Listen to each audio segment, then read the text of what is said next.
Hello students. तो हम linear differential equation और कांस्टेंट कोएफिशिएंट में general method to find particular integral देख रहे हैं। इसमें आज का जो एग्जांपल है, solve D square plus 3d plus 2 of Y is equal to E raise to X plus cos of E raise to X. तो ये किस तरह सिंपल वे से हम सॉल्व करने वाले हैं।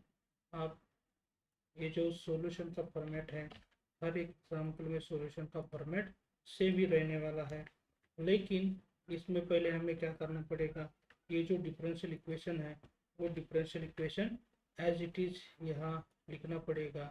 तो देखते हैं इसमें ये जो D square plus 3d plus 2 जो है, जब जीरो के साथ इक्वेट करते हैं तो यही क्या हो जाएगा, हमारा एक्सिलरी इक्वेशन मिलने वाला है। तो इसके बाद जब हम मिडल टर्म डी का कोएफिशिएंट जो है वो 3 है, 3 के स्प्लिटिंग दो नंबर में ऐसे करने हैं कि दो नंबर का प्रोडक्ट +2 होना चाहिए। तो हम यही कैसे लिख सकते हैं, 2d प्लस डी। तो ये 3d का स्प्लिटिंग हम इसी तरह करने वाले हैं, 2d प्लस डी। तो यहाँ हम पहले दो टर्म में से क्या कर सकते हैं, यहाँ आप देख सकते हैं डी स्क्वेयर प्लस 2d है, तो यहाँ d जब ये कॉमन लेंगे तो यहाँ क्या हो जाएगा, डी स्क्वेयर हम डी इंटू डी ऐसे लिख सकते हैं। तो रिमेनिंग जो पार्ट है कॉमन लेने के बाद डी, यह क्या हो जाएगा, डी प्लस 2 फैक्टर रहेगा। और फिर इसके बाद ये डी प्लस 2 जैसा फैक्टर यहाँ भी, डी प्लस 2 जैसा फैक्टर यहाँ भी आने वाला है, लेकिन यहाँ कॉमन सिर्फ क्या आने आ सकता है, 1 ही आ सकता है। तो इसके बाद जब हम सिंप्लीफाई करते हैं तो दो फैक्टर कौन से होने वाले हैं, डी प्लस 2 जब हम कॉमन लेंगे तो यहाँ क्या हो जाएगा, डी प्लस 1 एक फैक्टर और डी प्लस 2 दूसरा फैक्टर। तो ये इसी तरह आपके दो फैक्टर आने वाले हैं। अब यहाँ जब हम सिंप्लीफाई करेंगे तो d की वैल्यू -1 और d की दूसरी वैल्यू -2। तो ये कौन से और कैसे रूट है, रियल रूट है और रिपीटेड रूट है। तो इसके रिलेटेड कॉम्प्लीमेंट्री फंक्शन जो है किस तरह होता है, ये तो शायद आपको मालूम ही होगा। तो ये किस तरह होने वाला है, c1 e raise to m1x plus c2 e raise to m2x। इस तरह आपका ये जो कॉम्प्लीमेंट्री फंक्शन है ये कॉम्प्लीमेंट्री फंक्शन हो जाएगा। लेकिन जब हम m1 की वैल्यू -1 पुट करते हैं तो यह जगह क्या हो जाएगा, -1 इंटू जो x है वो -x हो जाएगा, और यहाँ क्या होने वाला है, -2x हो जाएगा। तो इसी तरह ये जो सिंप्लीफिकेशन है कॉम्प्लीमेंट्री फंक्शन के लिए ये हो जाएगा। फिर पर्टिकुलर इंटीग्रल का ये जो फार्मूला है, यही पर्टिकुलर इंटीग्रल का फार्मूला हर एक पार्ट में होने वाला है। तो इसमें ये जो एफ ऑफ डी है, यही क्या है हमारा, D square plus 3d plus 2 है। तो ये एफ ऑफ डी की जगह हम क्या करते हैं, D square plus 3d plus 2, लेकिन ये जो राइट हैंड साइड है वो right hand side E raise to x into cos of E raise to X है। तो यहाँ क्या करना पड़ेगा, हमें ब्रैकेट में ये टर्म लिखनी पड़ेगी। फिर हम क्या कर सकते हैं, इसका थोड़ा सा सिंप्लीफाई करना है। तो ये सिंप्लीफाई करने के लिए ये जो D square plus 3d plus 2 है, इसका फैक्टर कैसे लिख सकते हैं हम, D plus 2 D plus 1 into D plus 2 ऐसे लिख सकते हैं। तो यहाँ मैंने वही किया है, लेकिन हम क्या करते हैं, डी प्लस 2 पहले और डी प्लस 1 उसके बाद, ऐसा भी कर सकते हैं।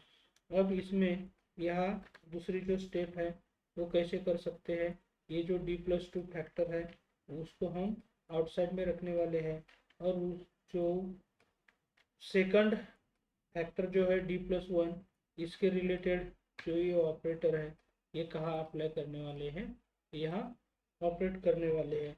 तो इसी तरह आपको ये जो पार्ट है, ये पार्ट 1/d प्लस 1 ऑपरेट करने के बाद ये किस तरह आपका पार्ट सॉल्यूशन का पार्ट होने वाला है, यहाँ आप देख सकते हैं।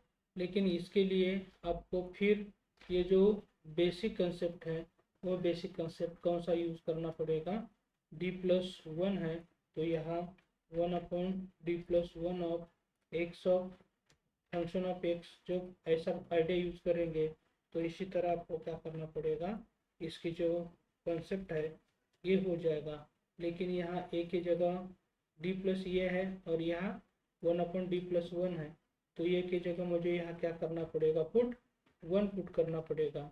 तो यहाँ आपके सामने ही ये की जगह क्या कर रहे हैं, हम 1 वैल्यू ले रहे हैं, लेकिन ये जो एफ ऑफ एक्स की वैल्यू है वो जो स्क्वायर ब्रैकेट में है वही वैल्यू क्या है, एफ ऑफ एक्स की है।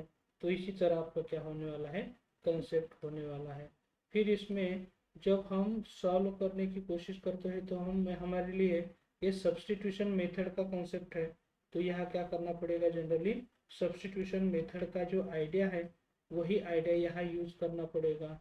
तो देखते हैं किस तरह सब्स्टिट्यूशन मेथड यहाँ हो जाएगा। इसे जब हम इक्वेशन नंबर 2 देते हैं तो जनरली ये जो पार्ट है ये पार्ट हमने कहाँ यूज किया था, यहाँ यूज किया था।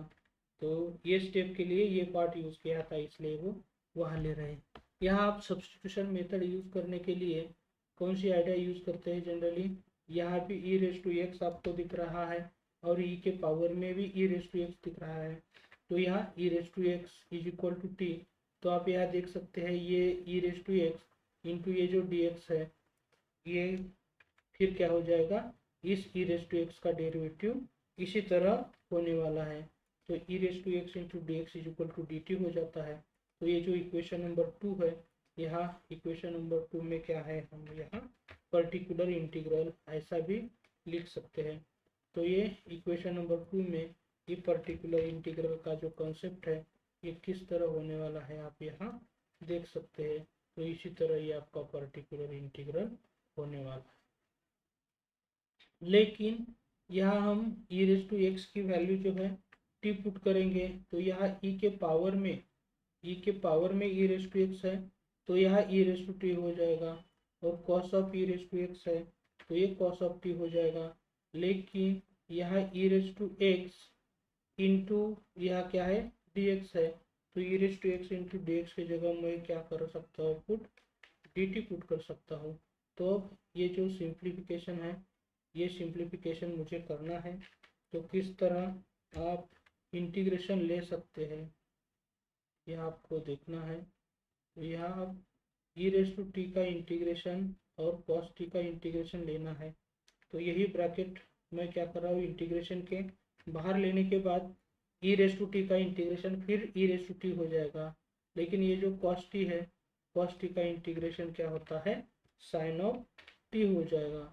अब ये इंटीग्रेशन लेने के बाद फिर हमें क्या करना पड़ेगा, रीसब्स्टिट्यूशन करना पड़ेगा। तो क्या है रीसब्स्टिट्यूशन, वो भी आपको देखना है। t के जगह मुझे क्या करना है, पुट ये e⁻x है वो e⁻x पुट करना है।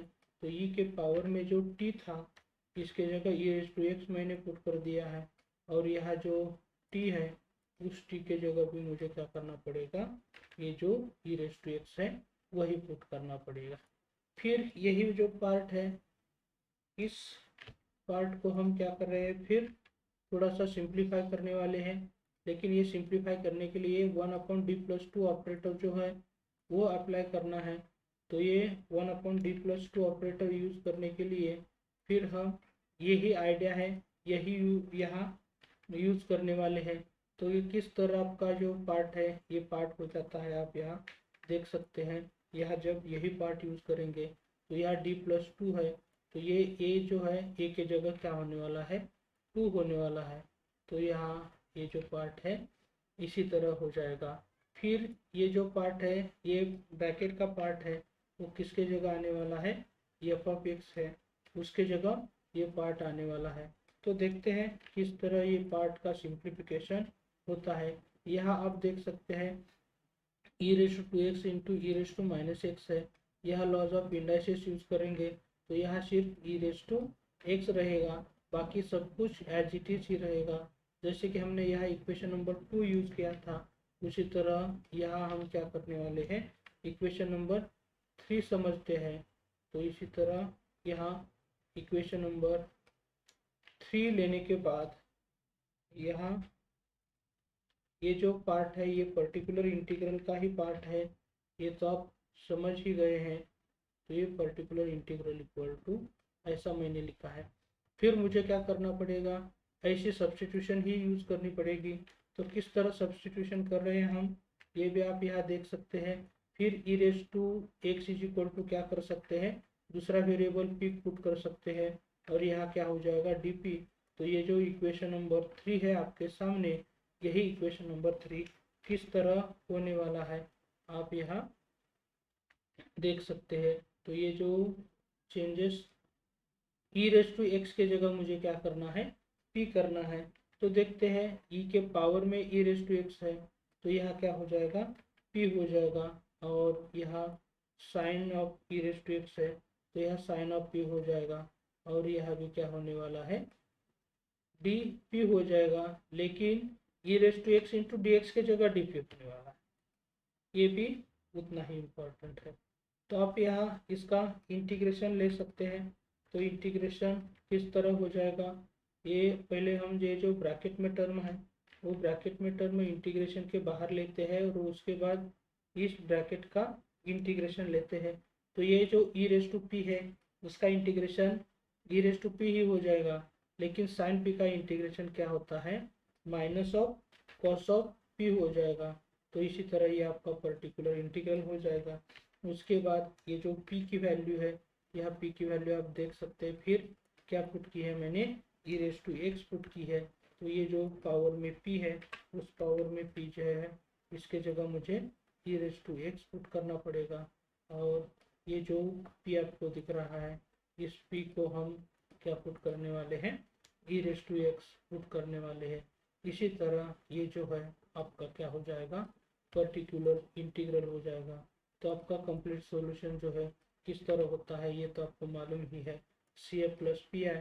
लेकिन सी एफ जो कॉम्प्लीमेंट्री फंक्शन है वो कॉम्प्लीमेंट्री फंक्शन आपको यह देखने के बाद पता चल जाएगा क्या है, C one e raise to minus x plus C two e raise to minus two x ये है, प्लस उसके बाद ये जो पर्टिकुलर इंटीग्रल है, ये पर्टिकुलर इंटीग्रल यहाँ लेने के बाद आपका जो कंप्लीट सॉल्यूशन है ये आपका कंप्लीट सॉल्यूशन होने वाला है।